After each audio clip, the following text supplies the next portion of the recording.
Let's talk about something huge that's happening right under our noses. There's a quiet revolution going on in how we move money, and it's forcing some of the biggest names in finance to completely change their game plan. We're going to dive into this massive shift, and it's all being driven by one technology: stablecoins.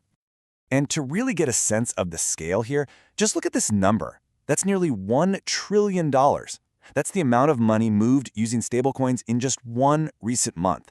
So yeah, this is not some tiny niche experiment anymore. It's a real financial force. You know, whenever you have a disruption this big, it always creates a clear set of winners and losers. So the big question is, who's going to come out on top and who's going to get left in the dust? We're going to break it all down using some great analysis from Bank of America to see how this whole story plays out. All right, so let's set the stage. This is way more than just a crypto story.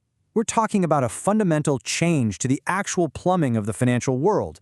You know, the very rails that our money travels on. So what in the world is a stablecoin? Well, in the simplest terms, just think of it as a brand new type of payment rail. The old system, it can take days to settle a transaction. But stablecoins, they let money move instantly, 24/7, and usually with way lower fees. It's like building a brand new superhighway for finance right next to the old country roads. So first up, let's talk about the winners.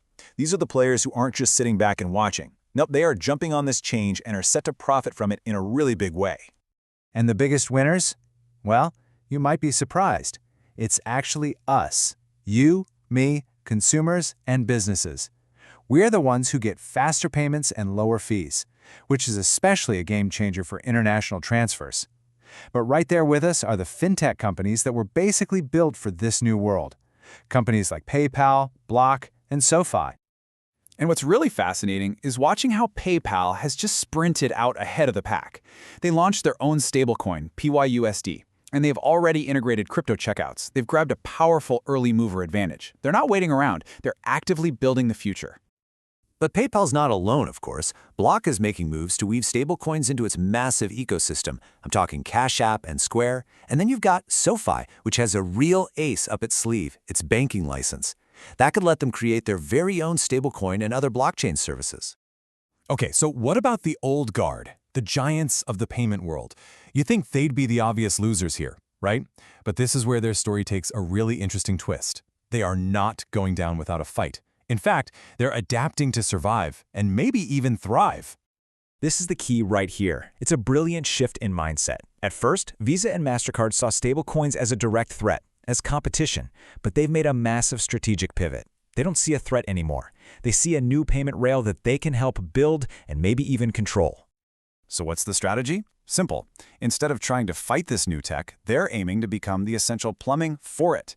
They're embedding stablecoin services right into their huge existing networks, positioning themselves to be the indispensable infrastructure for this whole new era. And hey, don't just take my word for it. The Bank of America analyst who wrote the report put it perfectly. They said stablecoins are an additional payment rail that most incumbents will have to adapt and offer. This isn't really optional anymore. It's becoming a requirement.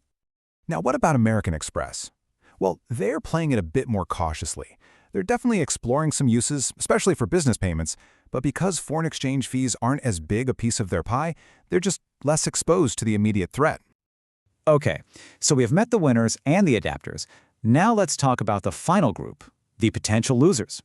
These are the companies whose core business models are sitting right in the crosshairs of this stablecoin disruption. So who's really feeling the heat? It's mainly two groups. First, you've got companies that focus on cross-border B2B payments, like CarPay.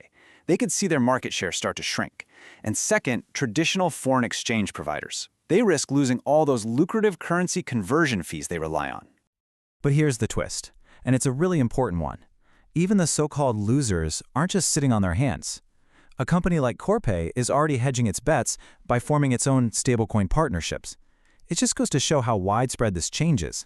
Literally everyone is being forced to adapt. All right, let's bring it all home. After looking at the winners, the giants who are adapting, and the ones feeling the pressure, what's the big picture here? What's the ultimate takeaway from this whole analysis? Let's be really clear about this. Stablecoins are not here to replace the dollar, at least not anytime soon. Think of them as an unavoidable new part of the payment landscape. It's a new rail being built right alongside the old ones. And that creates a final, powerful choice for every single company in this space, from the smallest startup to the biggest giant. The new rule of the game is simple. You either plug into this new rail or you risk getting left behind entirely. So that leaves us with one last thought. As every major player starts plugging into this new system, it stops being a question of if our payments will change, but how. So think about it. What does the future of your wallet look like in this new world?